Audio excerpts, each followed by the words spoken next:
I think I created my very first YouTube account in the year 2010, when I was 10 years old. It was literally only because of Lady Gaga and the music video for Telephone. Back then, the video was age restricted, so you had to be at least 18 years old to watch it. So I did what every kid does online, always. I lied about my age. YouTube as a platform was totally different during that time. Most of the time, I used the site for watching music videos, listening to anime openings, and sometimes even watching like entire seasons of anime, with each 25-minute episode being cut into 5-minute clips and being uploaded onto YouTube like separately, because at the time you just could not post any longer videos than that. YouTube wasn't really a platform for specific creators or influencers, for that matter. It was just a silly site where you could share whatever stupid videos you had recorded on your Canon digital camera with 8 megapixels or some shit. The videos we watched were random, most of the time totally pointless, and most of all, it was all for fun. Just the sheer enjoyment of watching stuff any regular person had made on their own and feeling that positive energy from that. Now, in current time, my YouTube homepage could not be more different compared to what it was like 14 years ago. I have my own special interests that I tend to watch a lot of content of, but there's one genre of videos that seems to have taken complete control of my watching history and my subscription feed: commentary.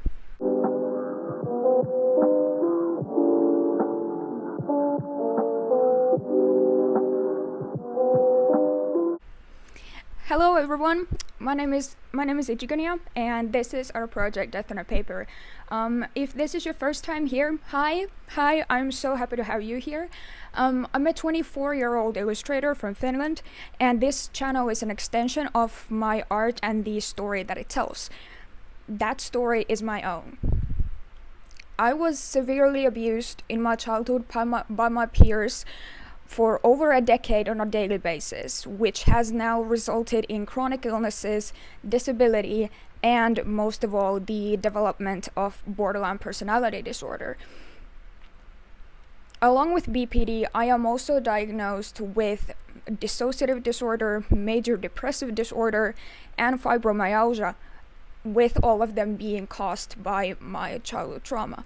And that childhood trauma took the form of something that we typically call bullying. My art and the characters that I have created for the project are illustrations of my life with the health problems that I have today, and of the daily abuse I was put through by almost everyone outside of my own home and family on a daily basis. What it did to me, what was the aftermath, and how bad it really got. I have an Instagram account for my art. It's my main social media platform. You can go follow me there at our project Death on a Paper.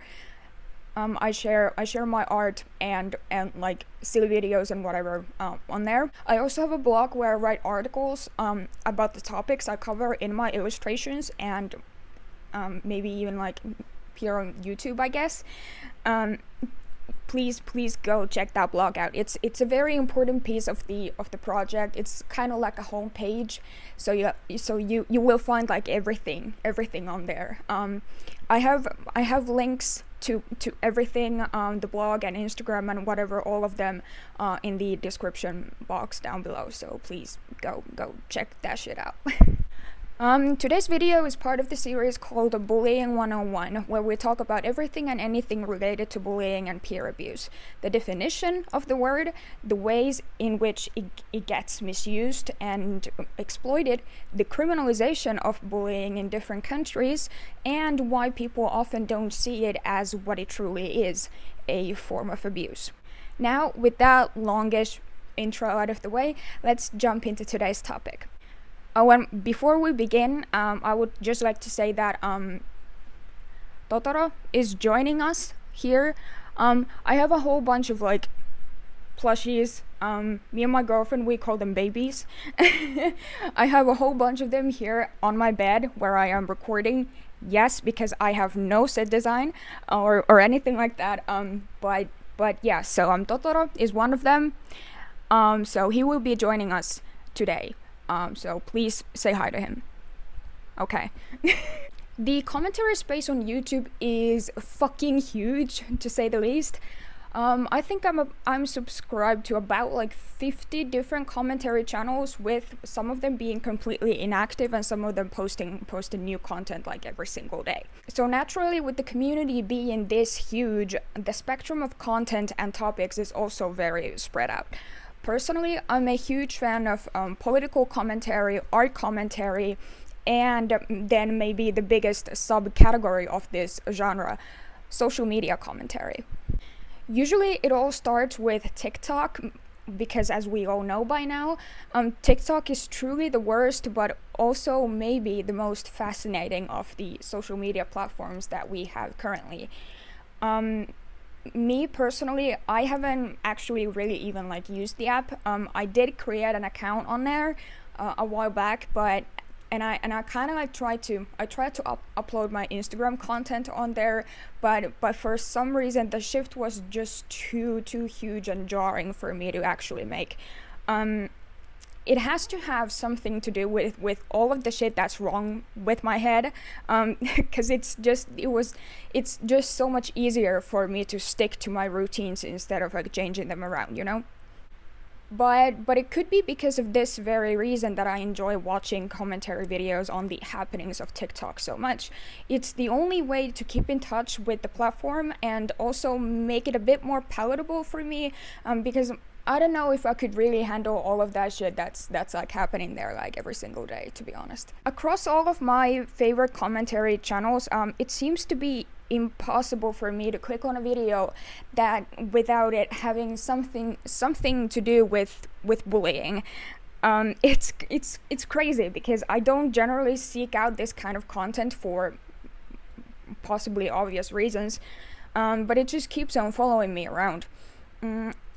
I do have to admit though, a lot of the social media commentary does have something to do with things like social media harassment and the like, which is sometimes called just quote-unquote drama, and sometimes you hear the B word here and there. I don't know if I'm alone in this observation, so please let me know in the comments below if you've noticed this phenomenon too.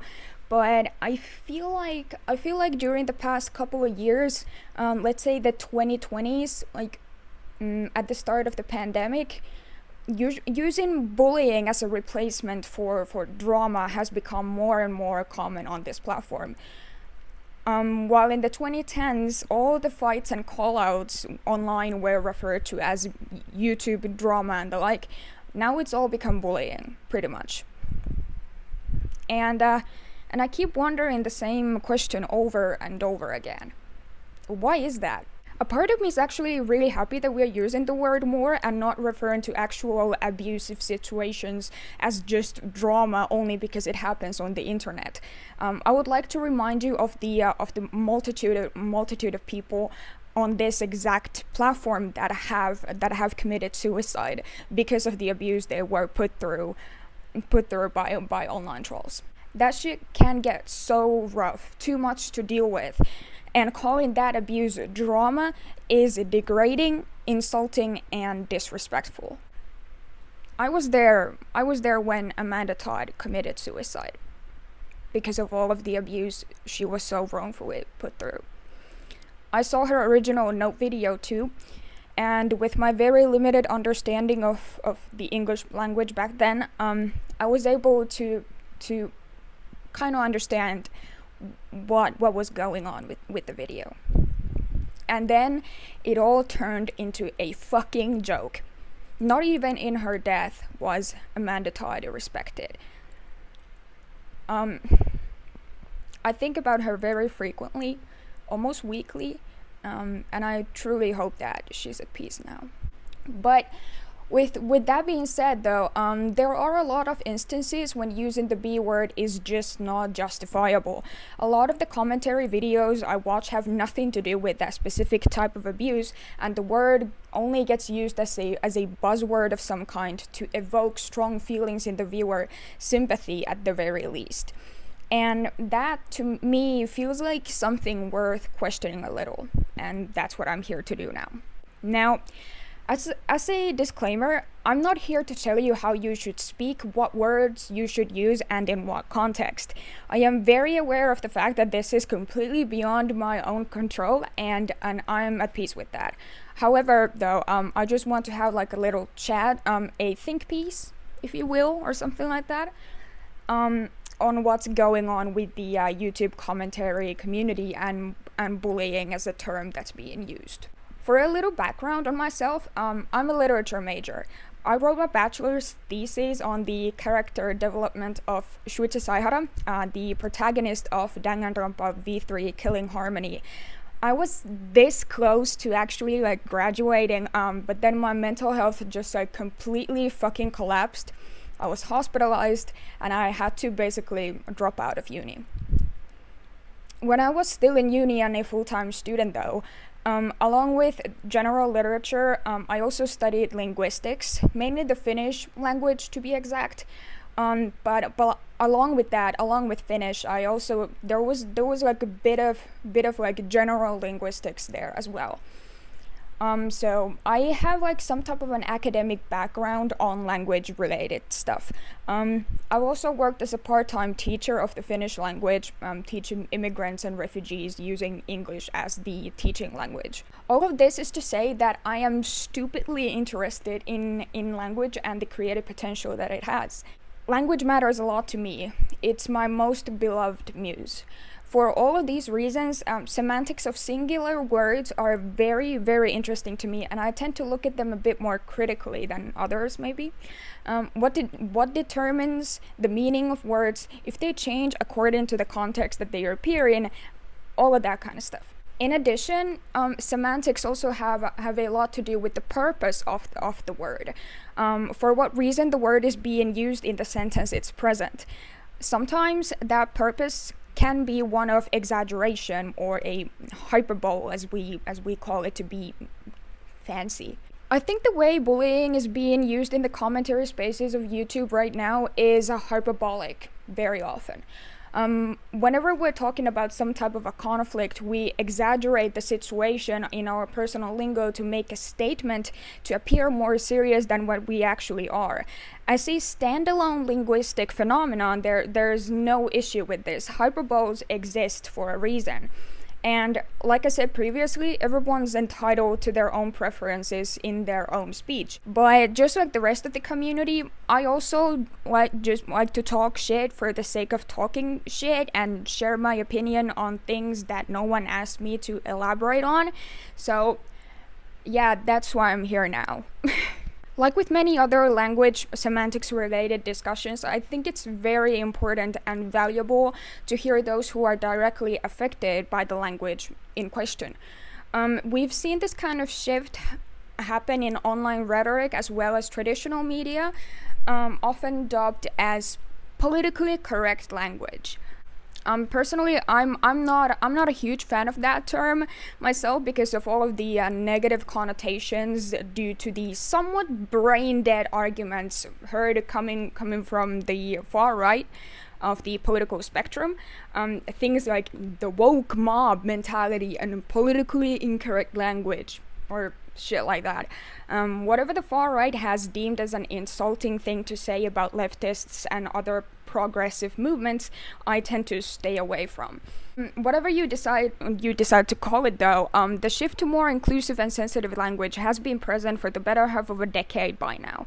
We saw it with things like the Me Too movement that started in 2017, after which even chronically online people quietly stopped making rape jokes as openly as they did back in the early 2010s. And that was because of victims of sexual harassment, abuse, and assault spoke up about their experiences and how traumatizing of a thing sexual assault truly is. With that same kind of mentality, I'm suggesting you to listen to someone who is directly affected by the language in YouTube commentary spheres, as well as other spaces when it comes to bullying. Now, from here on, the majority of my talking points are my own opinions. So I just want to make that clear, that I'm not here to actually just speak on some kind of objective absolute truth. These are my opinions, my observations, and the way that I feel about the issue. Calling things that are not bullying undermines the real meaning of the word and the harsh reality of that specific type of abuse.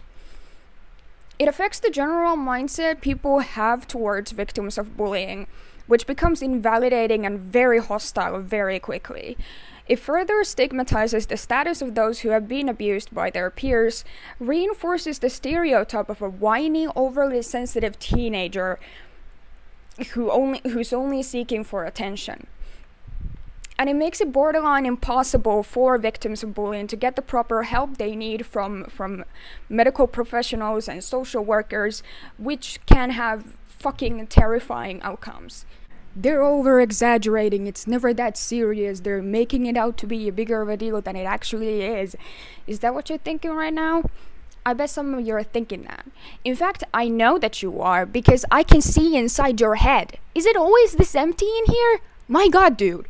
I can guarantee you that I am not over-exaggerating, seriously though, because I have personal experiences with this kind of behavior, treatment, and neglect from the last 2 decades of my life.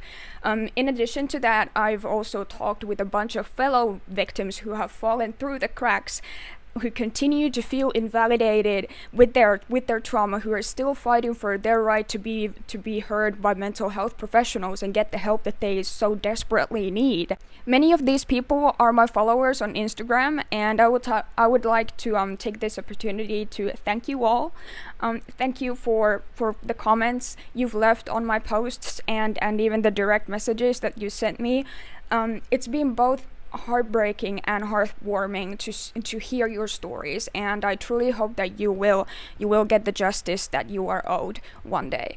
And I hope that I am able to speak for you as much as I am speaking for myself until that day comes for you. When the one word that is given to you as a tool to describe the abuse that you've gone through is used in circumstances it does not belong in, the validity of that word as a descriptor of abuse gets undermined.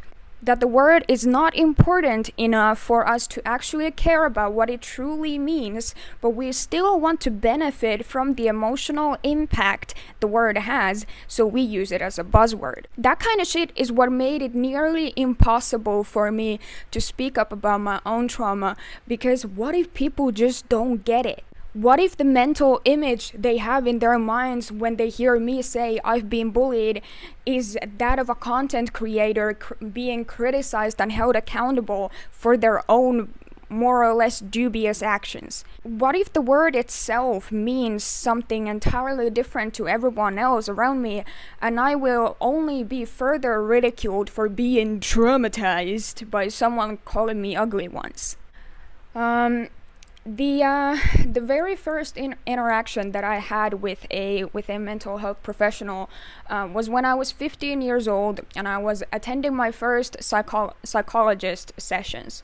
I started talking about the shit that my classmates have been doing to me for years at that point, and I was voicing my feelings of it potentially causing me some type of trauma. The psychologist, this licensed psychologist, laughed at my face, looked me straight in the eye, and smiled and said to me, "Bullying is no fucking trauma." And it wasn't a single case scenario either. It kept going on for years and years with different psychologists, different doctors, different therapists, counselors, everyone, until the real effects of the abuse I've been through could not be denied anymore. When the blossoming symptoms of post-traumatic stress disorder morphed into a full-blown personality disorder, at that point, they had no other choice but to listen to me. But it should not have to go that far. You should not have to become disabled and chronically ill for your trauma to be valid. But that's what happened to me, and I know it's a fate that I share with many other victims. Now, something else I want to touch upon is a fair but direct criticism or feedback being likened to bullying. A while ago, I came across a YouTube video by the creator called Naomi Cannibal with the title "Bullying Works. Is it working too well?" The video itself has barely anything to do with bullying in the first place, but it's a very good commentary on whether artists and other authority figures like production studios should bend themselves according to the audience's will, and if that kind of responding to harsh criticism is beneficial for artists and the entertainment industry as a whole. You should really check out the video. It's really, really good. I'll have it linked in the description below. At the intro of the video, Naomi says, "People are not talking about actual bullying and harassment." While it's a good statement to make and there's nothing factually incorrect about it per se, there is a problem there though, which is it does not matter. It does not matter that people are not talking about actual bullying when they use the word so flippantly and call constructive criticism to artists bullying. Because the word is still being used and its meaning is still being likened to the act of giving artistic feedback or criticism. Because a lot of the times, people are not making that distinction in their minds when they're reading through Instagram comment sections filled with shit like "proof that bullying works, lmao." They're still thinking of the actual form of abuse that the word refers to. One thing that you have to understand is the fact that you feel comfortable with taking that word and using it however you want to, with no regards to the real impact it has on real life human beings, is evidence of you not caring about the real meaning of the word either. To you, it might not mean anything. It's just a random ass word you heard a lot as a kid and kind of laughed at because what the hell, nothing in life is really that deep, and now you just use it whenever you feel like it because it's just not that important to you. While to many of us victims, it has taken everything away from us, made us disabled, killed many of us too.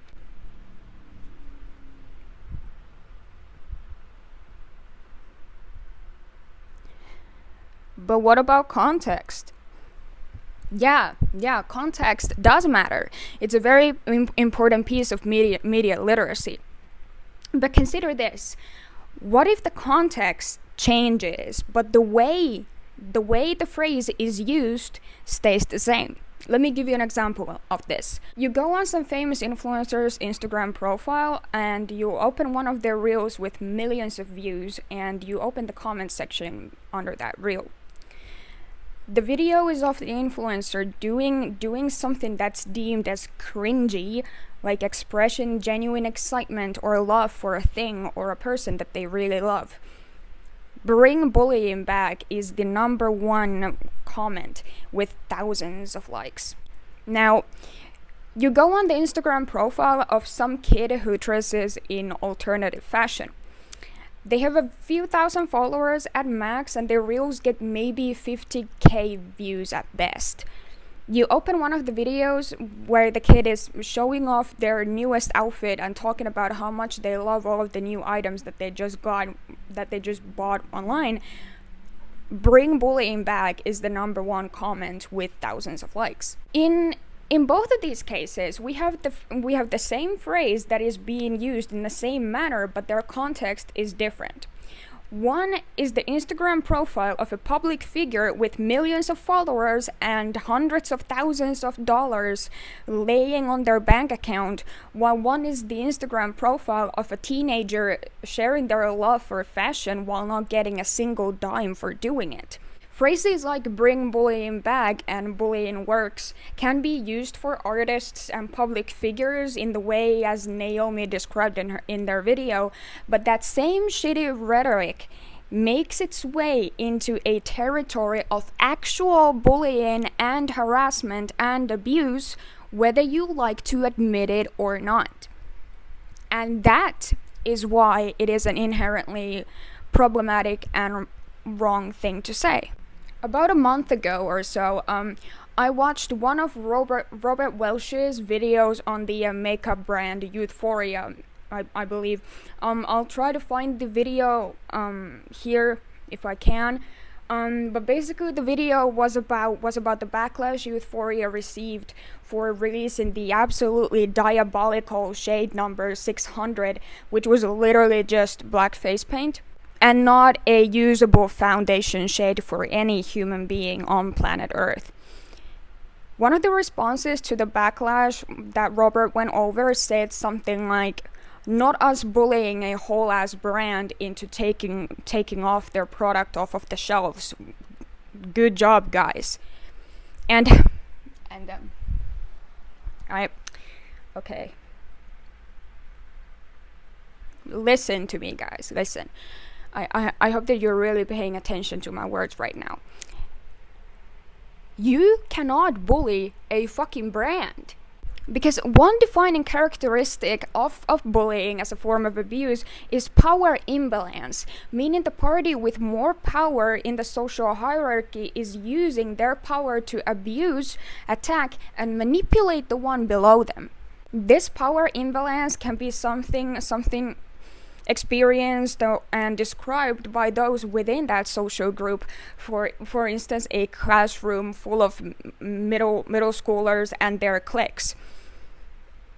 It can also be of official nature, like an authority figure abusing those below them. For example, a teacher berating their students and attacking them. A brand is an authority figure.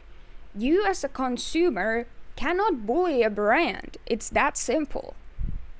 You can give the brand harsh feedback and criticize them openly on the internet. You can even harass the owners if you want to be a piece of shit for some reason, but you cannot bully them. In the same vein, you also cannot bully celebrities. You can harass them, absolutely. You can abuse them in some other ways, because and harassment in itself is an abuse tactic, but it's not synonymous to bullying. For those of you who are wondering where I'm getting all of this information from, it's not my own ass, I promise. I've read a couple of books written by the leading bullying researcher in Finland and a professor of psychology in the University of Turku, CHRISTINA SALMIVALLI. She's written her doctorate thesis on bullying at Finnish schools, and also written a bunch of educational books and materials for teachers and everyone working with kids in particular on the definition, tactics, and strategies of bullying and ways to combat it. I'll list the books in the description box down below, though they are in Finnish. So I guess you're just gonna have to trust me on this one. Or like you can like learn a whole ass new language if you want to. That's like also an option. In the midst of all of this criticism towards the way bullying as a term gets used in media, I've also heard a lot of counter arguments of this nature. The term itself is problematic. It is insufficient. Some people have even come up to me personally to say that I shouldn't call my own trauma by that name, that it should be something akin to harassment instead. I understand the point of this argument and why it exists in the first place, but please let me offer a response to it. If you think that the term itself is insufficient in its capability to describe abuse, you are not understanding the concept of bullying correctly. Calling the things that I was put through as a kid as just harassment is the real insufficient method here, because harassment was only one of the forms of abuse that the abuse actually consisted of. Other parts of it included things like sexual harassment, physical violence or battery, and crimes such as identity theft. While I do sometimes use these words as well, in particular when I want to talk about that specific part of my trauma, the B word is a special variation of abuse that combines all of these forms of violence and puts them under a very, very specific context. Being abused by your peers as a result of power play and manipulation. There is a reason why CHRISTINA SALMIVALLI argues in her writing that bullying is a social phenomenon that has to take place in some type of a community, because the vast majority of the abuse is related to the social aspect of it all. How your peers perceive you, according to what standards they are treating you, and how that treatment affects your own perception of yourself as a member of that community. None of the other terms describing abuses that bullying can include describe the social aspect in this manner. That is why the term is important. Also as a quick side note, one thing that I would also really just like to put out there is that you really shouldn't tell a trauma survivor what they should call their own trauma and the abuse that they were subjected to. Of course, there are objective factors to different abuse and trauma for sure, but at the end of the day, trauma is a subjective experience, and only the victim themselves can describe and like what to call it in their own lingo.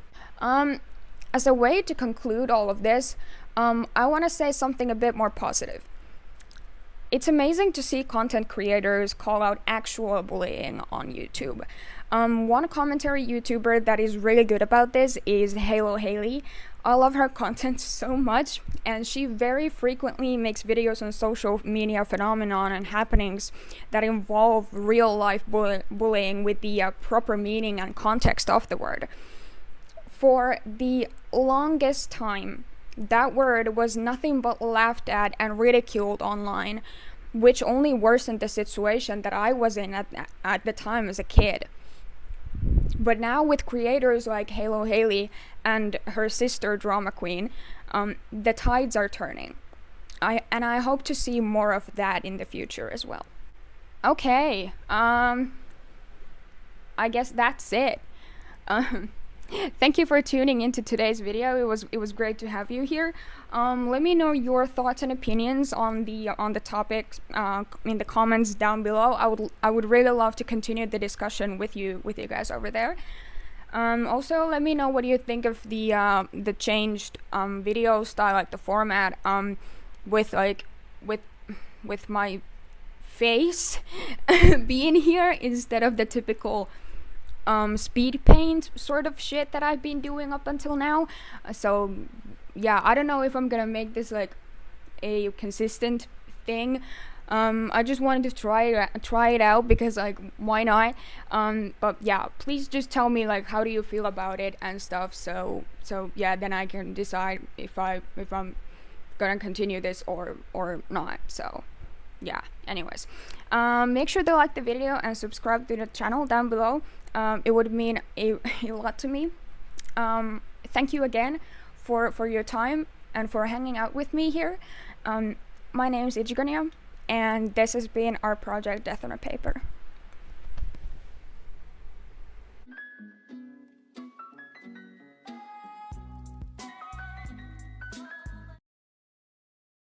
I will edit this footage. So I don't know if the flag is gonna be there. If the flag is gonna be there, just like that, it's because I have a fan on. It's stupid. It's so fucking hot in here, you guys. Like I'm just like this apartment. I love my home. I love my apartment so much. But like just it's crazy. I have to have a fucking fan in order to even like exist on here. So yeah, that's my lesbian flag just like flying there because I'm a massive lesbian. So there you go. Okay. TikTok is truly the bruh. In fact, I know that you are because I can see inside your head. No, this has to be funny.